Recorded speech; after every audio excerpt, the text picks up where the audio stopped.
Good evening, directors. I'm Dan Dempsey. This evening, I would like to urge you not to approve the race to the top. I have several reasons for thinking so.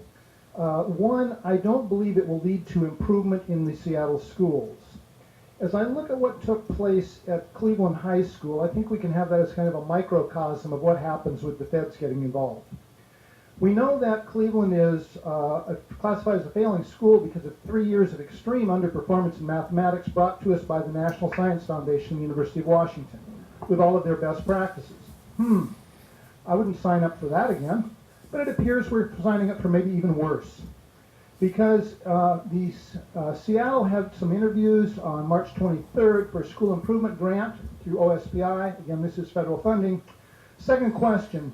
The SIG funding provides an extraordinary opportunity for bold and disruptive change in schools identified as persistently failing. Beyond replacing the principal, describe how your proposal is bold and disruptive. I don't really think we need to be bold and disruptive. I think we might actually try what works, because we haven't tried that at Cleveland or in math in the Seattle School District in a long time.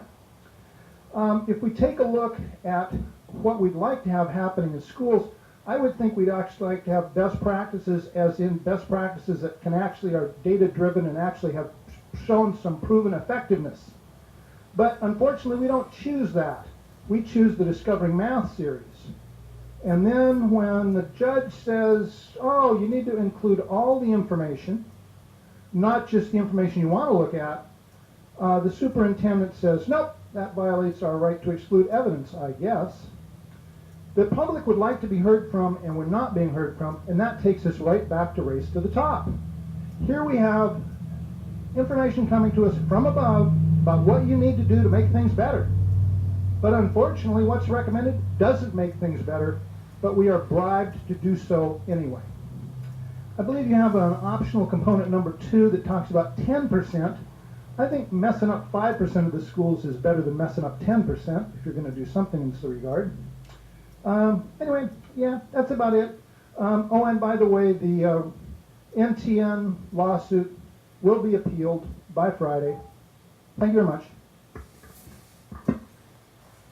Thank you, Mr. Dempsey. Dave?